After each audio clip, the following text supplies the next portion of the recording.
So hello everybody, and thanks for listening in today.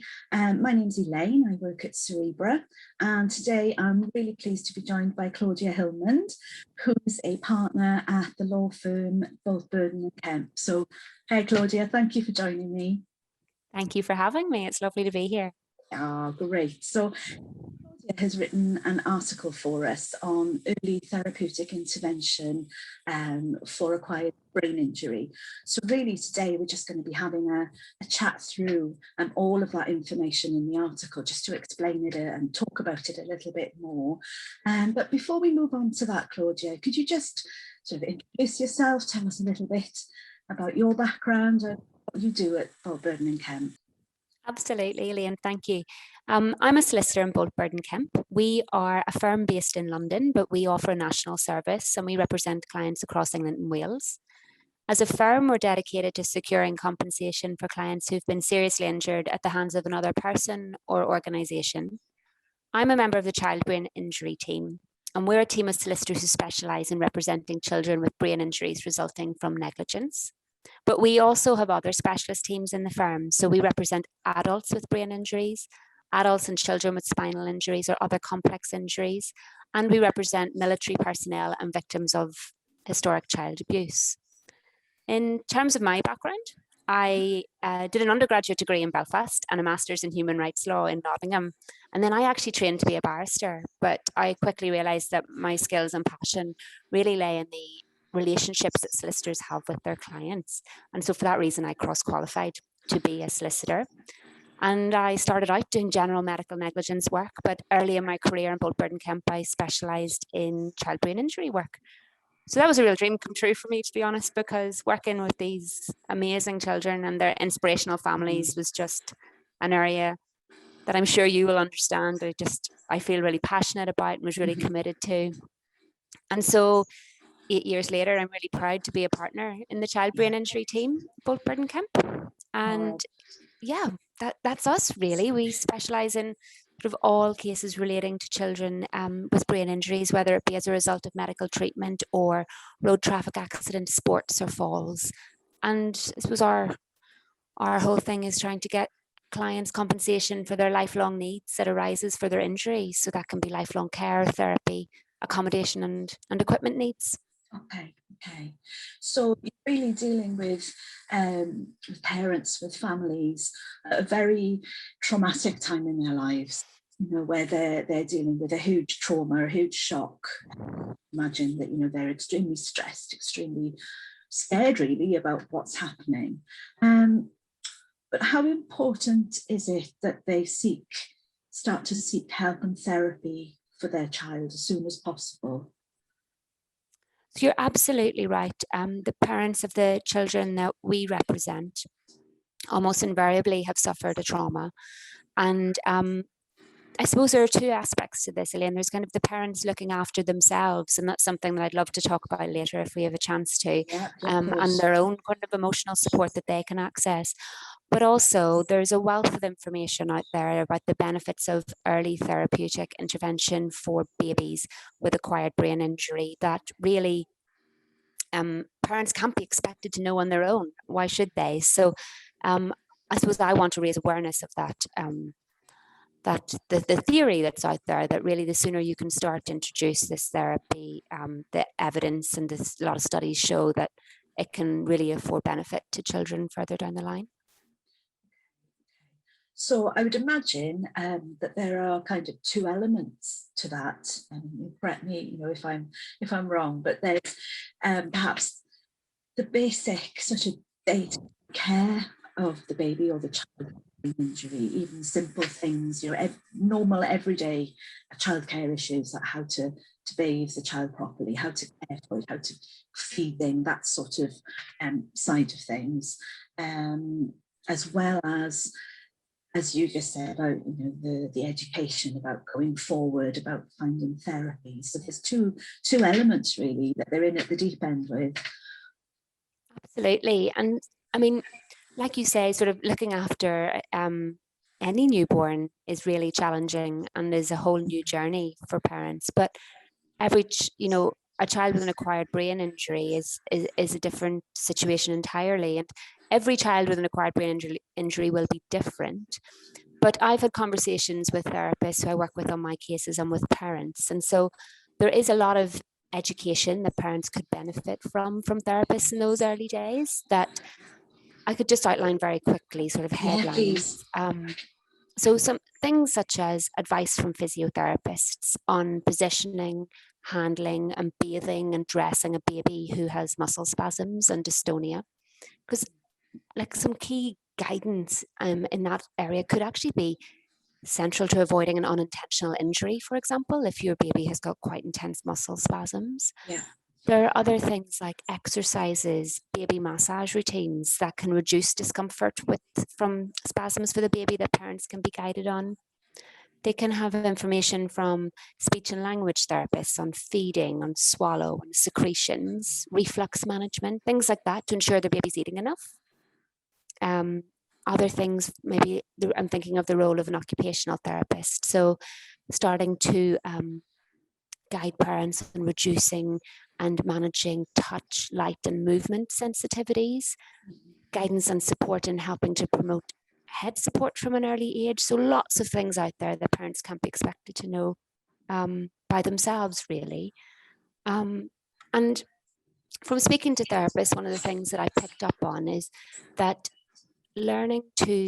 getting the child used to being handled in a certain way as a baby can be really helpful for therapists further down the line in terms of engagement with therapy.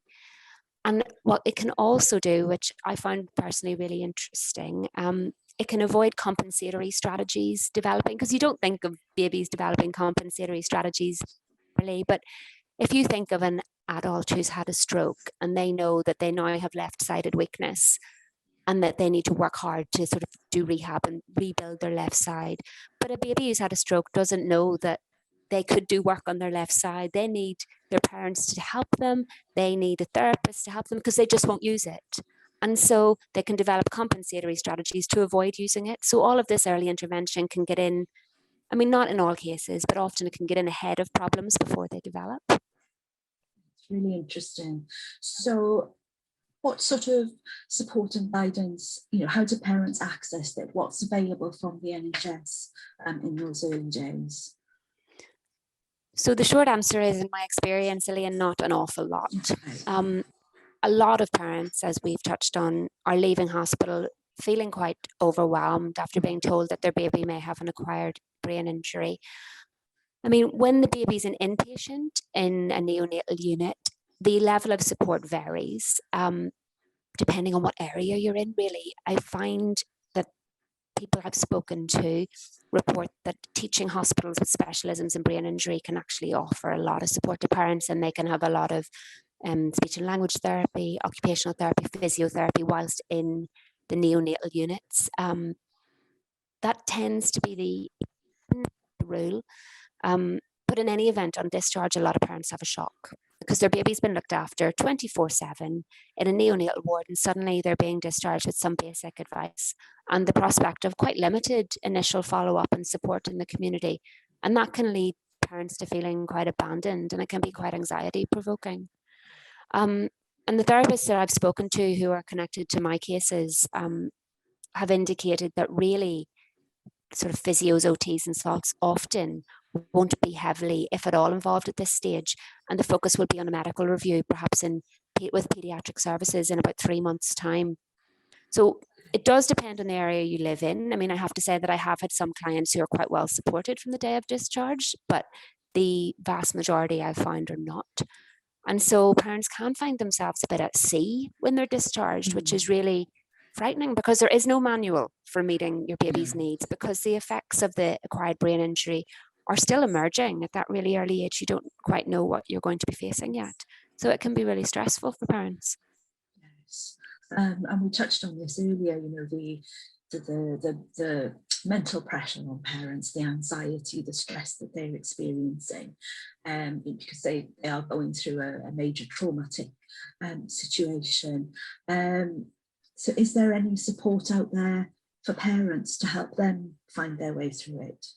Yeah, so Absolutely. This is really important, isn't it? Because the child and the baby, as we always see, and I'm sure you at Cerebra see as well, is a part of a family, and an injury that the baby or child has sustained has a ripple effect outwards. And so, I mean, many of the parents that I've seen have been through a trauma, and they need emotional, psychological support to help them through that trauma, but also to prepare them for what's ahead, insofar as anyone can be prepared for what's ahead.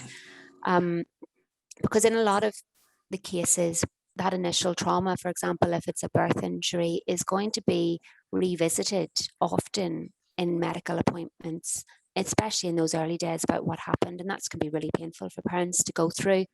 So they need support in processing it and dealing with it.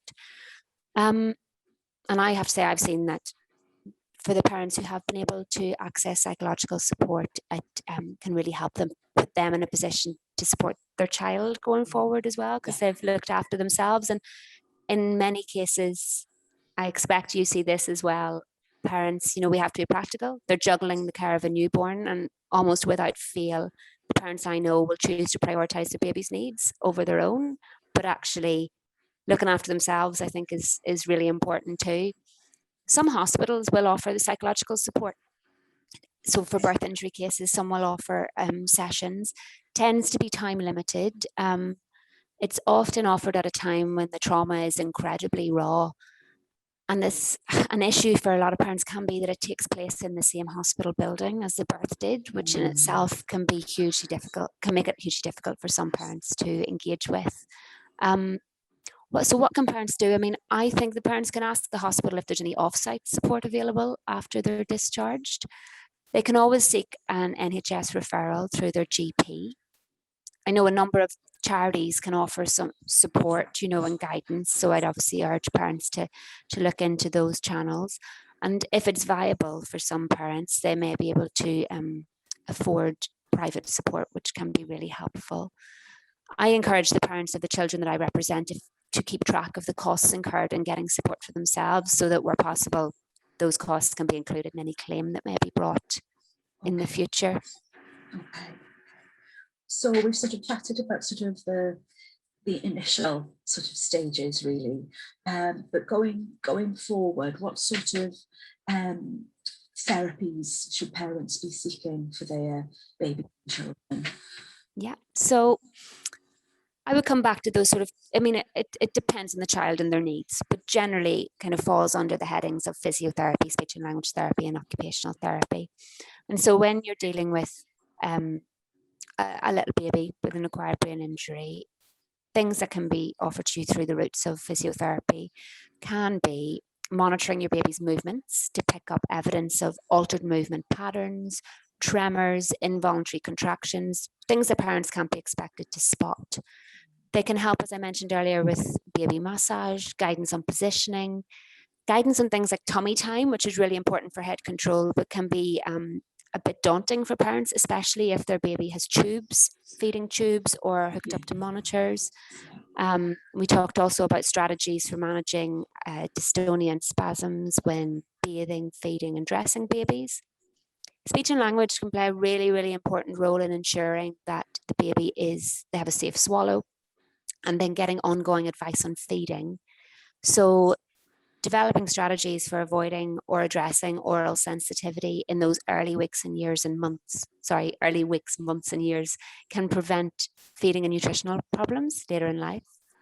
One thing I find really interesting that occupational therapy can offer is educating parents about noise and touch sensitivity, because babies who've spent those initial weeks of their life in neonatal units aren't used to being touched particularly, and nor are they used to the noises of the outside world. So you can help, occupational therapists can help parents address that touch sensitivity.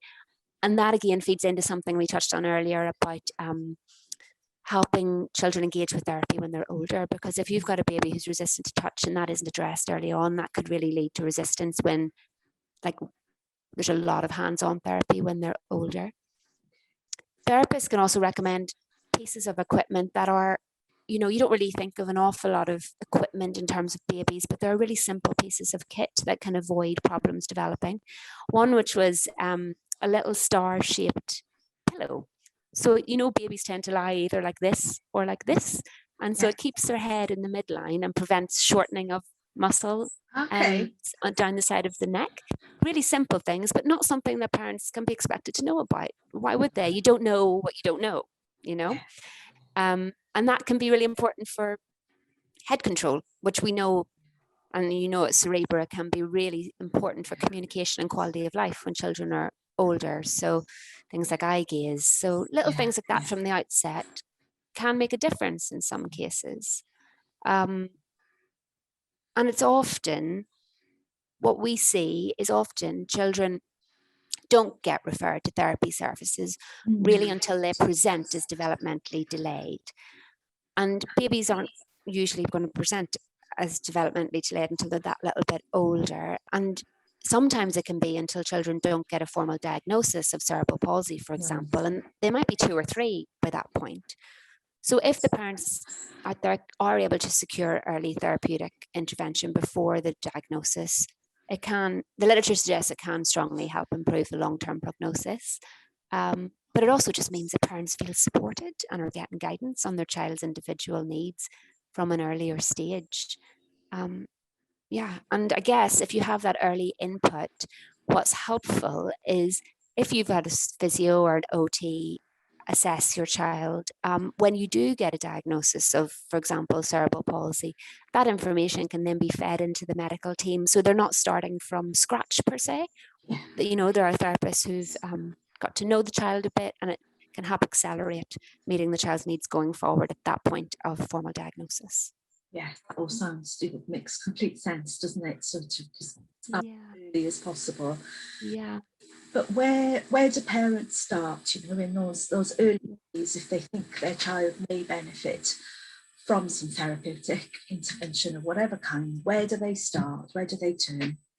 It's really difficult because, as we've touched on earlier, what's available through the NHS is very variable across where you live. I would encourage parents who think that their child may benefit from early therapeutic intervention, firstly, to speak to their NHS services about what therapeutic interventions are available in their area. Yeah. They shouldn't have to, but pushing yourself forward and making the inquiries is often the way to do it. If there are parents out there who can afford to seek even an initial assessment or some limited input from a private therapist, that can be really helpful. But I know a lot of people aren't in a position to do that. If parents are able to pay for some private input and their child goes on to have a compensation claim, those costs can be included in the claim. We also have a cerebral palsy advice hub on our Burdon Kemp website, which contains it contains lots of really useful information. So have a look at that if you wish. Obviously, also contacting charities such as yourselves at Cerebra to see what support is available through channels that you're aware of. And I mean, there's the option when the child is over 2 to try and seek some support through the local authority through an education healthcare plan. That's something that we also specialise in our department, help with education healthcare plans. But the child's already 2 by that point, so really I think the other options I've set out there for the early intervention are preferable. Because I have to say, really, the children who I've represented, when you see firsthand the transformation that children who have early access to a team of therapists and the correct equipment, the transformation that can occur really is incredible.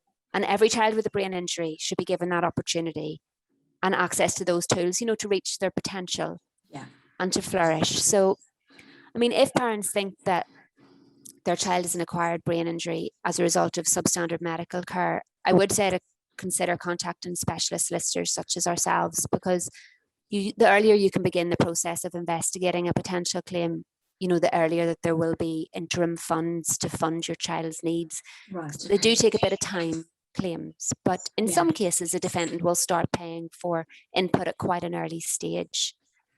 And then obviously through the claim you're securing private treatment equipment for your child for life, which from the parents I work with, the peace of mind that gives them is just, it can't be overstated, really.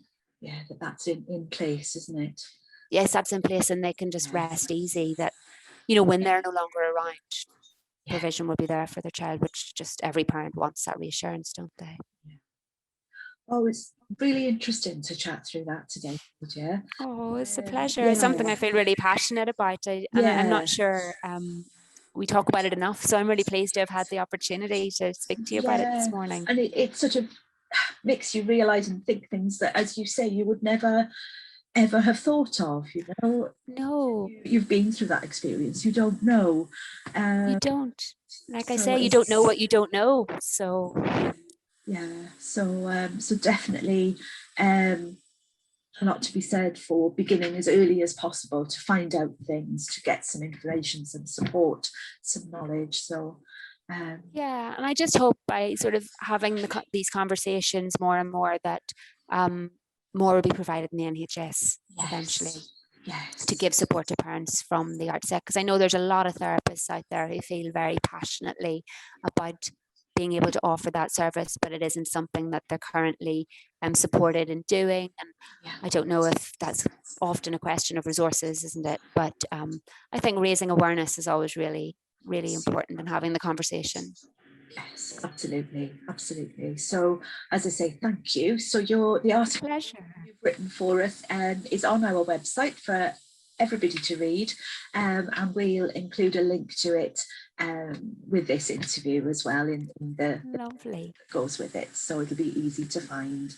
And just thank you ever so much for taking the time to chat with me. Thanks to Cerebra and to yourself for your time and giving me the opportunity to. I really appreciate it. Brilliant. And perhaps we'll catch up again sometime in the future. I'd love that. Love that. Take care then. Take care, Thank you, Claudia. Bye. Bye.